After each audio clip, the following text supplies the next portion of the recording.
If you are a massive fan of Thrawn or just really love Star Wars villains, this is definitely going to be the book for you. I'm going to be giving you my brief review and summary of Star Wars Thrawn by Timothy Zahn. Now, he did also write the Legends books, which I haven't gotten to yet, but that review will eventually come on the channel as well. Let's put it back there. Boom, there we go. Let's talk about the book, because this was a really fun read. I'm going to start off with what I really loved about this book, and then we'll go into some other bits later on. First and foremost, this is a very Thrawn-centric book. It very much closely studies his rise into the Empire and the ranks and how he got to where he was. And also, I think very key point, the first few chapters is establishing how he got discovered. Where did he come from? The mystery of Thrawn and his people, the Chiss, is very prominent throughout the book, kind of hinted at of just how nobody really knows his people or how they work, and it's kind of this whisper of like, oh my gosh, it's this Chiss guy, which is kind of carried on through all the characters, and I really love that point. And that's not really concluded in this book, but definitely from the other books we're exploring it more of his background of being a Chiss. First third being very much establishing where he came from, and then the second third dives into, and there's a bit of a time jump here, but dives into like what he did in the Empire,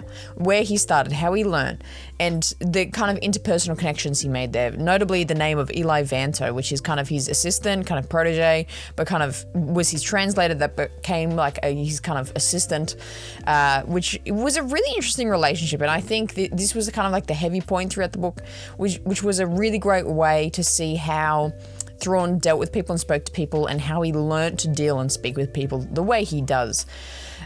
Eli was kind of a very basic, simple character, but really still quite an interesting guy.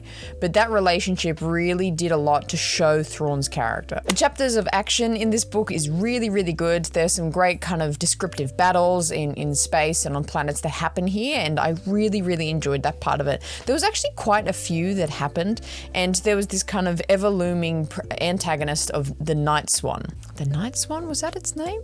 Night Swan, not the Night Swan, just Night Swan. Both Thrawn and Eli kind of were chasing Night Swan the whole book, and that was kind of the driving factor of like what was kind of wanting you to read the next chapter. That was a pretty good element of it, and I really enjoyed that. One thing to note about this book, which I can't put my finger on whether it's a negative or a positive, of if you remember Commander Price from Star Wars Rebels, she is heavily in this book.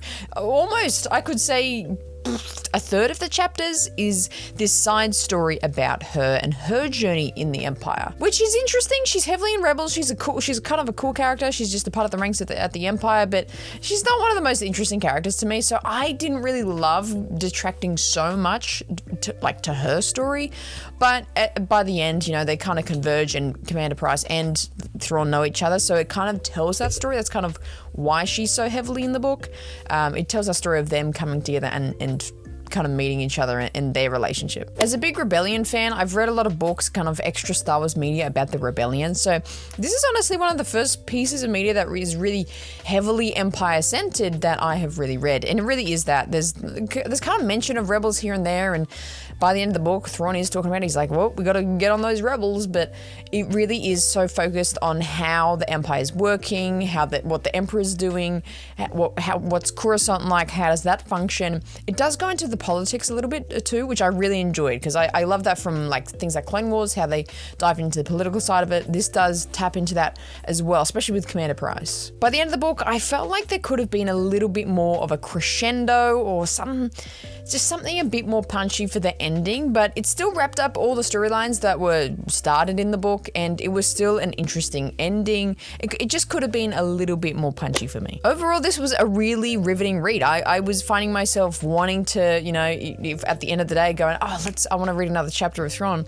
and see what was going to happen, because there was quite a lot of action written into the story, and it moved quite fast. There was quite a lot of time jumps in between chapters, so a lot happened within the book. I mean, it is a pretty thick book, so you would think a bit happens. So like I said, if you're a big Thrawn fan, Legends Thrawn, or maybe you've just only seen Rebels and you're a Thrawn fan, this is definitely the book to get into. And especially, I'm gonna say if you love the Empire, if you love cool villains, definitely read this. I think establishing his story and where Thrawn came from is a really fascinating part of like how, cynical and intelligent he is. And it's really fun understanding that. I would probably give it a solid 7.5 out of 10, deducting a few points because of there was just so much Commander Price in it, which I just don't personally care about her character, so that's a very biased take. And I felt like the ending could have been a little bit more punchy, but a really solid read. If you want to like just read more about the Empire, this is a really great book for that. If you've already read this book, make sure you comment down below and let me know what you thought of the book. Give me your book review in the comments. And if you haven't, I definitely recommend it. If you're loving his character and you're loving this era of Star Wars and Imperial reign, this is a really good one. I would definitely pick it up. Make sure you also drop a comment down below recommending me another Star Wars book to read and review here on the channel. Make sure you subscribe for more Star Wars community and entertainment, and make sure to always choose the Ray side.